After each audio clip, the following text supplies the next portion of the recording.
And syempre sa mga vloggers dyan, para makagawa tayo ng magandang sound sa ating content at wala tayong mic, syempre usually nilalapit natin yung bunganga natin sa camera natin para mas marinig tayo, especially yung mga scenes na maingay, maraming tao, mahangin, ganoon ginagawa natin. So ito, may binili ako na mic natin. This is Lark M2 from Holy Land. So ito nga pala yung sounds ng walang mic, mga tropa. So tignan natin kung ano pinagkakaiba ng walang mic sa merong mic, and yung may noise cancellation and yung wala. Papakita ko sa inyo mga tropa.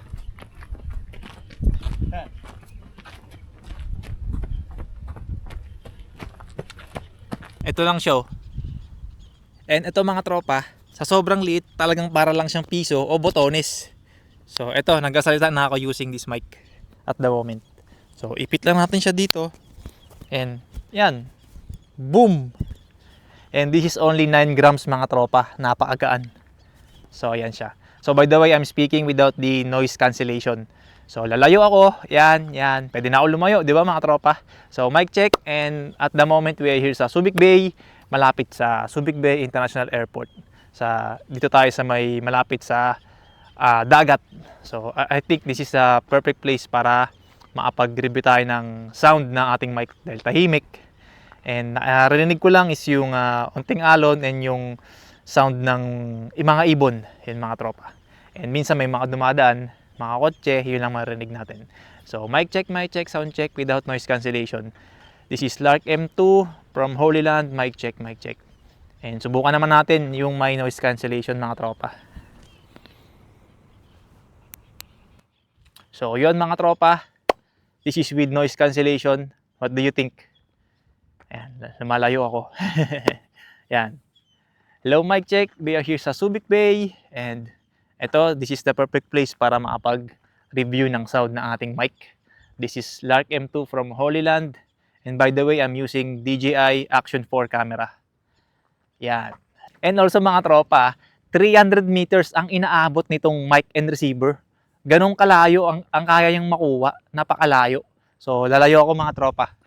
Ito, napakalapit pa nito.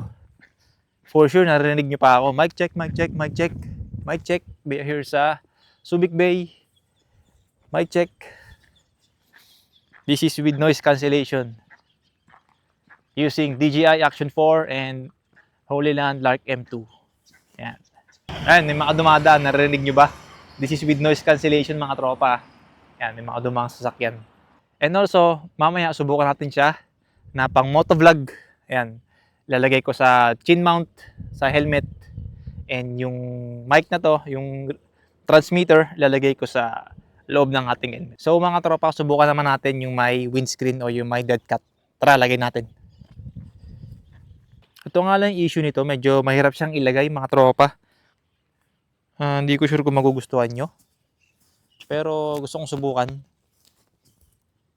Lalo na sa mahangin na lugar. Siguro effective to. Yan.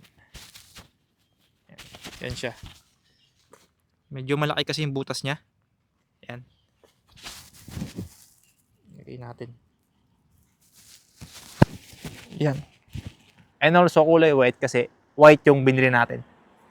So, yan, mic check, mic check. This is with noise cancellation with dead cat or windscreen. Mic check, mic check. We are here again. Ulit ako. We are here again sa Subic Bay. Mic check, mic check. Napakatahimik ng lugar at inaabangan ko ang sunset. Yan. Kasama ko si Tisoy. Yan. Napakagandang sunset nito mga tropa. Subukan din natin ng walang noise cancellation. So, kailangan natin tanggalin para makita yung button. Yan. So, balik natin dead cat. Yan. Hello, mic check. This is without noise cancellation using Holy Land Lark M2. Mic check, mic check. Ayan. So, yan. This is Holy Land Lark M2 without noise cancellation using dead cat. Hello, hello, mic check, mic check. Ano pinagkakaiba? Ano sa tingin nyo mga tropa? Anong mas maganda? Yung may dead cat o yung wala? Yung may noise cancellation o yung wala? So comment down below. So ito yung sinasabi ko sa inyo mga tropa, ang napakagandang sunset dito palagi sa Subic Bay.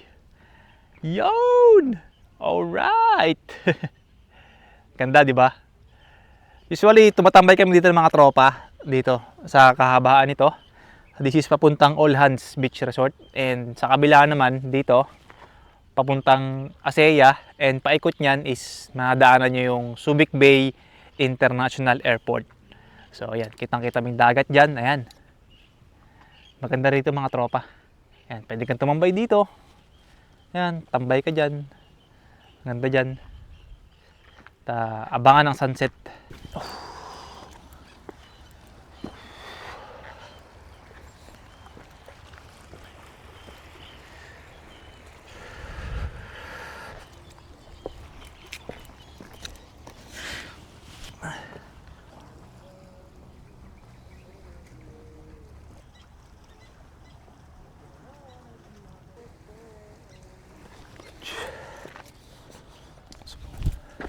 And ito pang isa, yung battery life nito mga tropa is 10 hours single charging. Ewan ko na lang kung hindi niya pa ma-coverage yung buong vlog mo sa mga motovloggers, di ba? So, sobrang tagal na nun, 10 hours. So, sa akin, sa 10 hours na yun, kung long ride man ako, meron na akong pahinga nun. Kasi pa nagpapahinga ako, nag-charge ako ng mga gadgets. Especially, lagi ako nagdadala ng power bank para safety yung gamit natin na charge talaga pag nagmamotovlog tayo. Ang ganda, no? Ayan na siya, oh. Halos nasa bundok na siya mga tropa yung araw.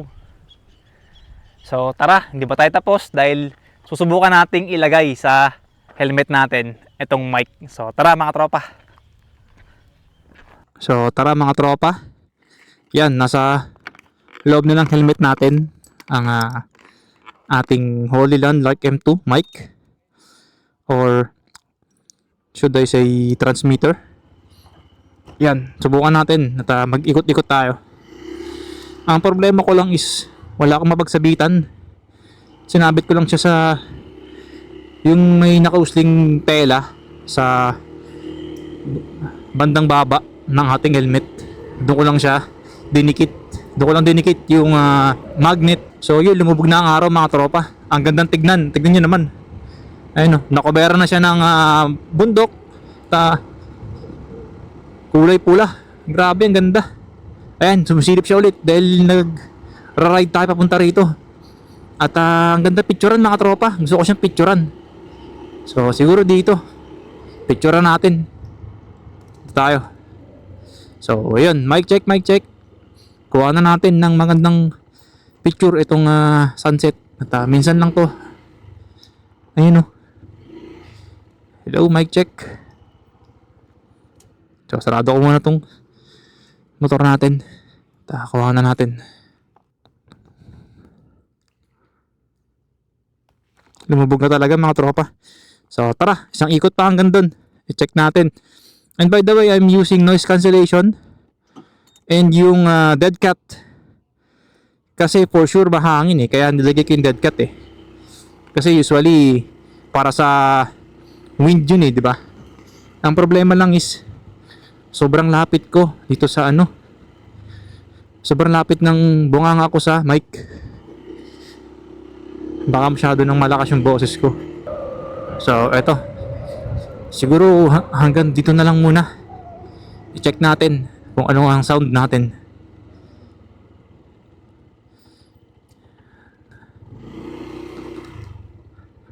So yun, nagustuhan nyo ba yung sounds ng mic natin inside the helmet? So actually wala akong mapaglagyan. So papakita ko sa inyo kung saan ko nilagay.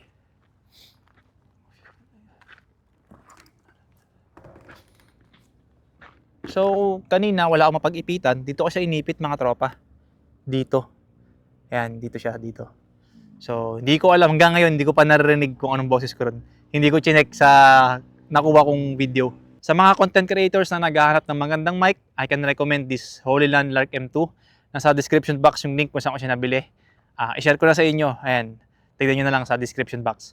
So, thanks for watching mga tropa. Kung nagustuhan nyo yung video natin for today, drop a like and subscribe to my channel kung bago pa lang kayo. At maraming salamat. Thanks for watching. Peace out.